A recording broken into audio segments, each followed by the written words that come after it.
Hey cinephiles, when you imagine a movie hitman, who do you first think of? Jeff Costello or Leon? Perhaps Anton Chigurh? Maybe Tarantino characters like The Bride or Vincent and Jules? Recency bias might give John Wick the edge. Yeah. But how about Gary Johnson? No, not him. Him. My name is Gary Johnson, and I'm a fake hitman.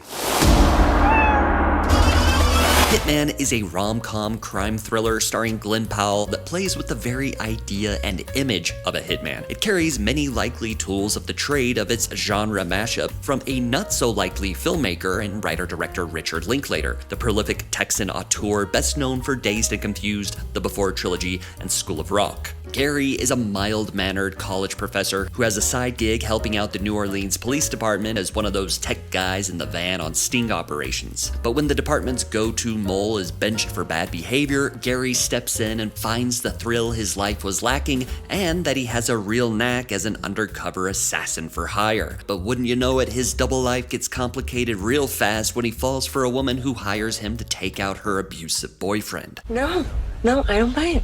What? You're not a hitman. You can't be. I tried looking you up and nothing. It's like you don't even exist.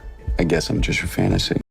Dramatic license notwithstanding, Hitman is based on the true crime article from Texas Monthly by Skip Hollandsworth. That name sounded familiar to me, and I realized that Linklater previously adapted another story he wrote, resulting in the wonderfully weird Bernie, which makes me wonder just how many articles from Texas Monthly that Linklater has dog-eared in hopes of turning into movies. Linklater is a singular and inspirational filmmaker who has managed to operate within the Hollywood system while literally living outside it. His filmography spans 35 years, including multi-decade projects like Boyhood, and bears hallmarks of the experimental indie, the prestige drama, and what I'd call his pure entertainers. Hitman aims for the latter and strikes it with ease. For better or worse, the filmmaking here bears little essence of its neo-noir underpinnings, foregoing genre flourishes for a bright and breathable stage for its lead actor Glen Powell, who by my estimation has never shined brighter. Sounds lovely.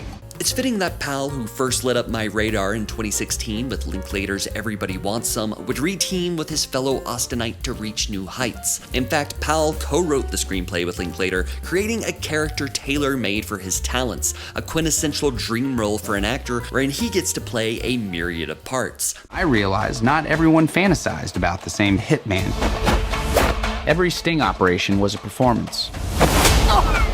This is serious. I am in service business. Powell appears to be having as much fun as he is to watch, which is an absolute blast. With his Prince Charming good looks and Clooney levels of charisma, he'd have Zendaya trading in her 2 white boys for 1. Not only did Glen Powell win the gene lottery, his agent has clearly been sending him scripts as fast as gambling addicts buy scratchers for the Powerball. In just 8 months, he will have led the box office hit Anyone But You, Hitman, and the upcoming Twisters. In an age where people are questioning whether movie stars even exist anymore, I'd argue we're witnessing Powell become one in real time.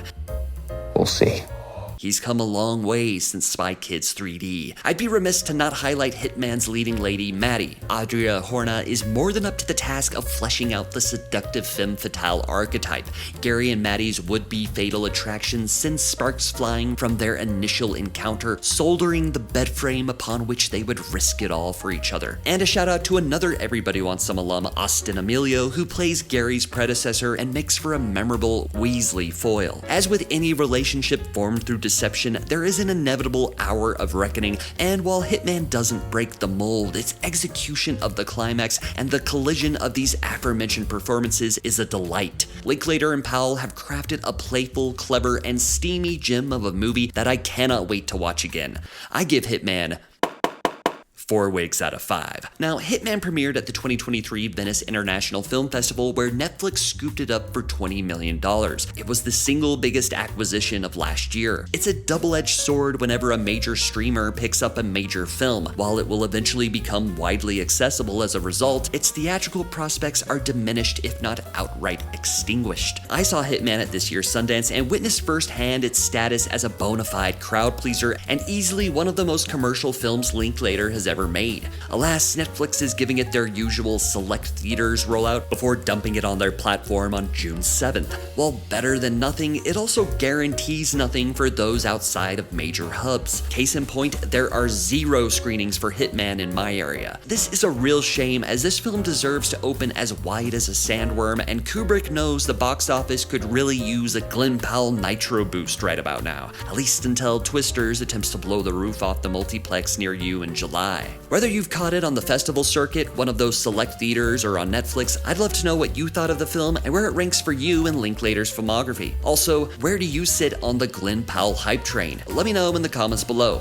I'll see you down there. If you enjoyed this video, please give it a thumbs up. Subscribe to Cineflect for video essays, film lists, and more. I got this! And click that bell next to the subscribe button if you'd like to be notified anytime I upload a new video. Thank you so much for watching. For Cineflect, I'm JS Lewis. Until next time, watch something good.